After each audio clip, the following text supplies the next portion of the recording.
কেন্দ্রীয় শহীদ মিনারে খোলা আকাশের নিচে রাতভর অবস্থানের পর সকাল হতে আবারও শুরু হয় শিক্ষকদের দাবি আদায় স্লোগান।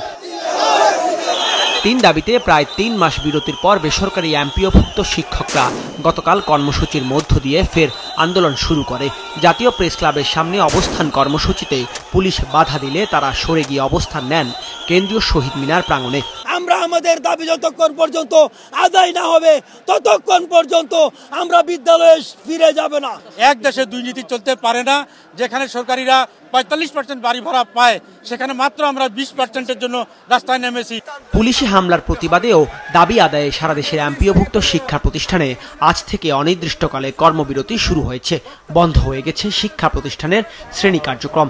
সকাল থেকেই খুলনার এমপিওভুক্ত শিক্ষা প্রতিষ্ঠানের শিক্ষক কর্মচারীরা কর্মবিরতি পালন করছে। একই দাবিতে বন্ধ রয়েছে রংপুর, সিরাজগঞ্জ, দিনাজপুর, খাগড়াছড়ি, ভোলা সহ সারা দেশের শিক্ষা প্রতিষ্ঠান। বাড়ি ভাড়া এবং চিকিৎসা ভাতার জন্য বর্ধিত বেতনের আন্দোলন করছে। আমরা এদের সাথে একসাথে সংহতি প্রকাশ করছি। 1500 টাকার চিকিৎসা ভাতা অনতি বিলম্বে আমরা এর দ্রুত প্রজ্ঞাপন নিয়ে তারপরে আমরা ক্লাসে ফিরতে চাই। বিদ্যালয়ে কোনো ক্লাস হচ্ছে না, তাই আমাদের অনেক ক্ষতি হয়েছে, কারণ সামনে আমাদের পরীক্ষা আসছে।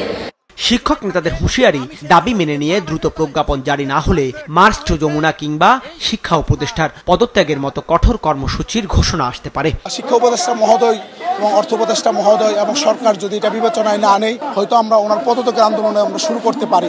যদি দেখি উনি দীর্ঘ সময় আমাদেরকে এখানে বসিয়ে রেখেছেন, আমাদের কাছে মনে হবে তখন যে উনি আসলে সত্যিকারের আমাদের অভিভাবকত্ব করার মতো উনি জায়গায় নেই, হয়তো আমরা ওইদিকে যাব। এর আগে আমরা মাস্টার সচিবালয়, মাস্টার যমুনা এবং আমাদের শাহবাগ মোড়ে অবস্থান, এরকম কিছু কর্মসূচি আমরা দেব।